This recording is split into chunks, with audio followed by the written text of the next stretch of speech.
जी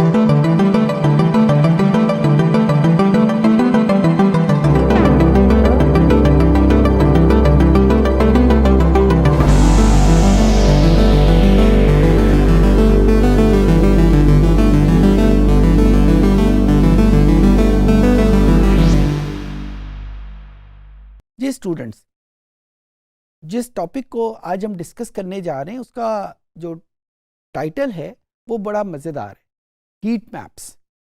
heat maps basically एक technical term है, हम हर उस जगह पे इस्तेमाल करते हैं जहाँ पे हमने इंटेंसिटी को कलर की मदद से शो करना हो। ये टर्म इंट्रोड्यूस कैसे हुई?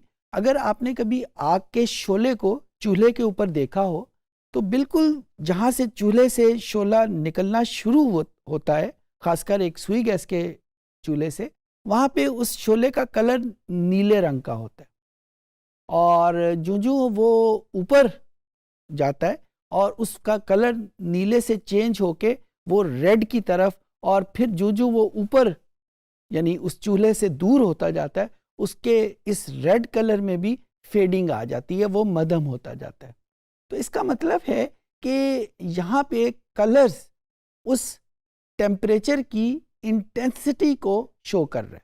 जब मैक्सिमम टेम्परेचर होता है उसका कलर ब्लू है, और जो वो टेम्परेचर की वैल्यू कम होती जाती है उसका कलर चेंज होता जाता है। बिल्कुल यही कॉन्सेप्ट हम डेटाबेस विजुअलाइजेशन में इस्तेमाल करते हैं, खासकर जब हम एक टेबल डेवलप करते हैं तो उस टेबल में जहाँ पे हमारे पास न्यूमेरिक फिगर्स लिखी हुई नज़र आ रही हैं, बिल्कुल उसी तरीके से हम कलर्स और ख़ासकर कलर के शेड्स को यूज़ करते हैं कि जहाँ से हम इंटेंसिटी को विजुलाइज कर सकें, ताकि हमें ये देखने के लिए कि यहाँ वैल्यूज़ ज़्यादा हैं और यहाँ वैल्यूज़ कम हैं, हमें उसको देखने के लिए न्यूमेरिक फिगर पढ़नी ना पड़े, बल्कि हम जब शेड में, कलर के शेड में फ़र्क आए, वहीं से हम विजुलाइज कर सकें कि यहाँ पे वैल्यूज़ चेंज हो रही हैं। इस सारी चीज़ को हम हीट मैप्स कहते हैं। तो आइए हम देखते हैं कंप्यूटर की स्क्रीन के ऊपर कि टैब्ल्यू हमें कैसे फैसिलिटेट करता है एक हीट मैप डेवलप करने में, कौन से फीचर्स अवेलेबल हैं, कौन कौन से हीट मैप्स की फैसिलिटीज़ ये देता है और उनको हम कैसे यूज़ करेंगे। जी स्टूडेंट्स, ये मेरे पास टैब्ल्यू का इंटरफेस मौजूद है और वही डेटा फाइल मैं यूज़ कर रहा हूँ जो मैं अक्सर एग्जांपल में यूज़ कर रहा हूँ, सैम्पल सुपरस्टोर्स की। वही वेरिएबल्स मेरे पास मौजूद हैं। वही सैम्पल फाइल यूज़ करने की एक वजह तो ये है कि अगर आप कोई रिलेशन डेवलप कर रहे हैं, एक अपनी अंडरस्टैंडिंग डेवलप कर रहे हैं, तो उसमें एक ही सैम्पल फाइल को यूज़ करना बहुत फ़ायदेमंद रहता है कि आप सारे वेरिएबल से वाकिफ़ होते हैं। यहाँ पे मैं एक ग्राफ, हाइपोथेटिकल ग्राफ डेवलप कर लेता हूँ। लेट्स से कि मैं प्रोडक्ट को यूज़ करता हूँ और प्रोडक्ट के बाद मैं इसका प्रॉफिट यहाँ पे यूज़ कर लेता हूँ, और जो ग्राफ मैं यूज़ करूँगा, जिस तरह अभी थोड़ी देर पहले मैंने आपको बताया कि जो हीट मैप डेवलप होता है वो एक न्यूमेरिकल टेबल के लिए डेवलप होता है। तो ये मेरे पास मौजूद है एक टेबल। जो चीज़ गौरतलब है, यहाँ पे अगर आप कैटेगरी को देखें तो यहाँ पे एक छोटा सा प्लस मौजूद है। आपको याद होगा कि हमने ये डिस्कस किया था, ये प्लस निशान एक्चुअली इंडिकेट करता है कि ये एक एनवेलप वेरिएबल है। इस वेरिएबल के अंदर भी कुछ वेरिएबल मौजूद है, यहाँ पे भी वही प्लस का निशान मौजूद है। तो ये वेरिएबल मेरे पास एक एनवेलप वेरिएबल के तौर पे है, इसके अंदर एक पूरी दुनिया मौजूद है। और अगर आप मैन्युफैक्चर को देखें तो यहाँ पे भी वो प्लस का निशान मौजूद है। तो ये फर्दर ड्रिल डाउन हो सकता है बहुत ग्रैनुलर लेवल के ऊपर। फिलहाल मैं इसको इसी समराइज्ड फॉर्म में रहने देता हूँ और इसको एक हीट मैप में कन्वर्ट करता हूँ। हीट मैप बेसिकली मुझे ये बताता है कि ये तीन वैल्यूज़ जो न्यूमेरिकली मैं देखूँ तो मुझे बड़ी आसानी से पता चल जाता है कि इसमें ये जो वेरी फर्स्ट वैल्यू है ये बहुत छोटी लिखी हुई है, अगली वैल्यू उससे बड़ी है और अगली वैल्यू उससे भी बड़ी है। क्योंकि ये तीन वैल्यूज़ हैं, इनको कंपेयर करना कोई बड़ी बात नहीं है। लेकिन जो ही मैं इन नंबर ऑफ़ वैल्यूज़ को इंक्रीज़ करता हूँ तो यही एनालिसिस कि कौन सी वैल्यू बड़ी है कौन सी वैल्यू छोटी है वो ज़रा मुश्किल हो जाता है। और जब ये वैल्यूज़ और बढ़ जाती हैं तो ये बड़ी छोटे होने का जो कंपैरिजन है ये और मुश्किल हो जाता है। सो यहाँ पे हमें हीट मैप अगर सामने आ जाए जिससे हमें उसकी इंटेंसिटी का, उसकी मैग्नीट्यूड का पता चल जाए, तो हमारे लिए बहुत आसान एनालिसिस हो जाएगा। मैं इसको दोबारा उस समराइज्ड फॉर्म में कन्वर्ट करता हूँ और जो मुझे यहाँ पे रिक्वायर्ड है ये मेरे पास ग्राफ की टाइप है जो हीट मैप डेवलप करने में हमारी हेल्प करती है। इसको मैंने क्लिक किया और जो ही मैंने इसको क्लिक किया तो ये मेरे पास एक बॉक्सेस की शक्ल में सामने आ जाएगा। अच्छा, ये बॉक्स अगर आप गौर से देखें, जो सबसे ऊपर बॉक्स है वो बिल्कुल छोटा बॉक्स है और जो आगे है वो उससे बड़ा है और तीसरे नंबर के ऊपर जो बॉक्स है वो सबसे बड़ा।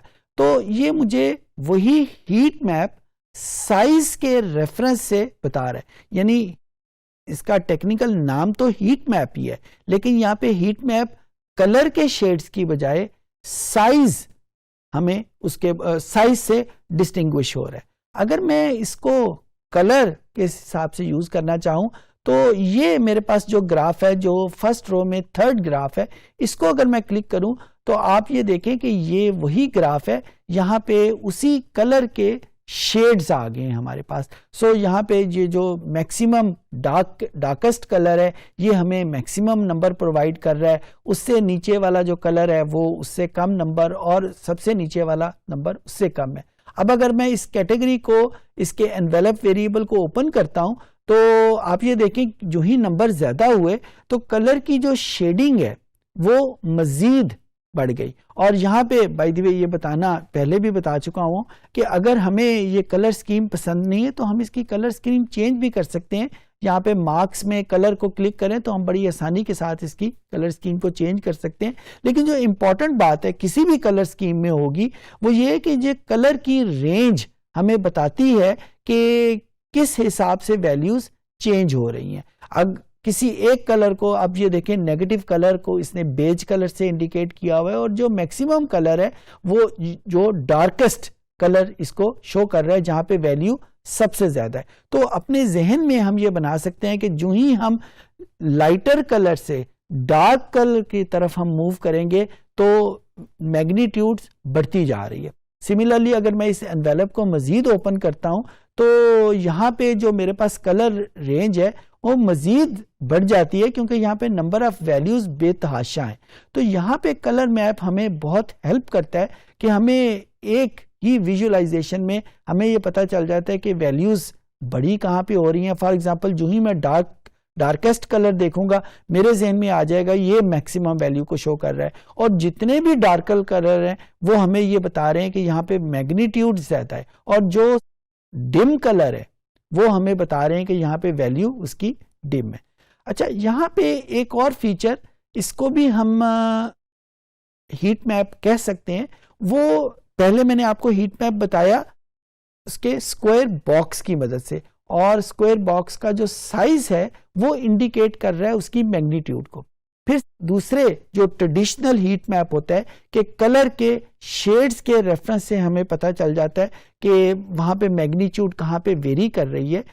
एक और किस्म का हीट मैप PW हमें प्रोवाइड करता है, और उसके लिए मुझे, अगर आप यहाँ पे देखें तो इस टूल टिप को अगर मैं क्लिक करूं तो इस टूल टिप को क्लिक करने के बाद मेरे पास यहाँ पे ये इस टूल टिप को क्लिक करने के बाद यहाँ पे बहुत सारी ऑप्शन में एक ऑप्शन मेरे पास आती है शेप्स की।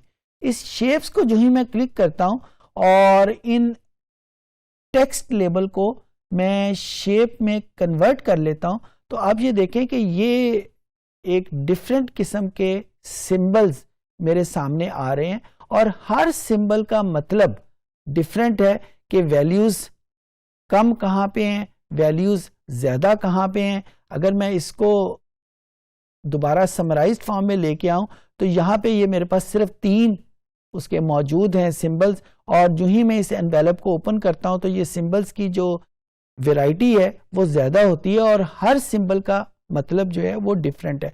अब अगर यहाँ पे मैं इन शेप्स को चेंज करना चाहता हूं, अपनी मर्जी के मुताबिक कोई और शेप्स क्लिक करना चाहता हूं, तो मैंने इस शेप को यहाँ पे क्लिक किया और ये मेरे सामने हर शेप की जो वैल्यू है वो मेरे सामने यहाँ पे लिखी हुई आ गई है कि किसी भी शेप की वैल्यू को, इस गोल दायरे का क्या मतलब है, इस स्क्वायर का क्या मतलब है, इस प्लस के निशान का क्या मतलब है, मल्टीप्लिकेशन का क्या मतलब, वगैरह वगैरह। तो मुझे उसका एक इंडेक्स भी सामने आ गया। सिमिलरली अगर मैं कोई और शेप्स यूज करना चाहूं तो भी यहाँ पे एक डिफरेंट कलर स्कीम यूज की जा सकती है, जिस तरह यहाँ पे उसने रीलोड शेप्स कहा है। और बहुत सारी थर्ड पार्टीज अवेलेबल हैं जो मुख्तलिफ किस्म की शेप्स, फॉर एग्जाम्पल एक मोबाइल फ़ोन की या टेलीफोन सेट्स की या हवाई जहाज़ की जो इमोजीज होती हैं, वो भी अगर हम यूज़ करना चाहें तो यहाँ पे हम यूज़ कर सकते हैं। पहले हम उनको डाउनलोड करेंगे और डाउनलोड करने के बाद फिर यहाँ पे हम उनको यूज़ कर लेंगे। लेकिन अनफॉर्चुनेटली इस फीचर को यूज़ करने के लिए टैबल्यू का लाइसेंस्ड होना बहुत ज़रूरी है। यहाँ पे वो जो ऑप्शन जो डाउनलोड करने में हमारी हेल्प करती है वो यहाँ पे नज़र ही नहीं आ रही, क्योंकि जो ही आप इसको लाइसेंस्ड वर्जन पे लेके आएंगे, यहाँ पे जो आपको 2 ऑप्शन नज़र आ रही हैं, यहाँ पे एक तीसरी ऑप्शन भी नज़र आएगी जिस पे लिखा होगा डाउनलोड मोर शेप्स, और जो ही हम उसको क्लिक करेंगे तो वो फिर एक वैरायटी ऑफ शेप्स आपके सामने ओपन हो जाएगी। बहरहाल वो लाइसेंस वर्जन के ऊपर है। सो ये हमारे पास 3 डिफरेंट किस्म के हीट मैप्स हैं जो टैबल्यू हमें ऑफर करता है। जो ये इस वक्त जो आपके सामने है ये एक ट्रेडिशनल हीट मैप है जो कलर के शेड से करता है, और जो पहले मैंने आपको फर्स्ट टाइम दिखाया था कि जिसमें एक स्क्वायर के साइज के ऊपर डिपेंड करता है कि वो मैग्नीट्यूड उसकी कितनी है, छोटी है या ज्यादा है, और तीसरे नंबर के ऊपर हम उसको शेप से यूज कर लेते हैं। इस पर्टिकुलर आइकन को यूज करते हुए यहाँ पे इस टूल टिप को क्लिक किया और शेप के ऊपर जाके हम उसको आइडेंटिफाई कर लेते हैं। इस सेशन में हमने देखा कि टैबल्यू की मदद से हम एक हीट मैप कैसे डेवलप करेंगे, हम कैसे उस न्यूमेरिक टेबल को कलर की इंटेंसिटी के थ्रू विजुलाइज करवाएंगे। यानी ये भी एक डिफरेंट किस्म का ग्राफ है जिसमें हम कोई पिक्चर, कोई फिगर यूज नहीं कर रहे, बल्कि कलर की इंटेंसिटी को यूज करते हुए हम डेटे की ज्यादा होना या डेटे का कम होना, उनकी मैग्नीट्यूड का, वो हम डिपिक्ट कर रहे होते। उम्मीद है चीजें आपको समझ आ गई होंगी।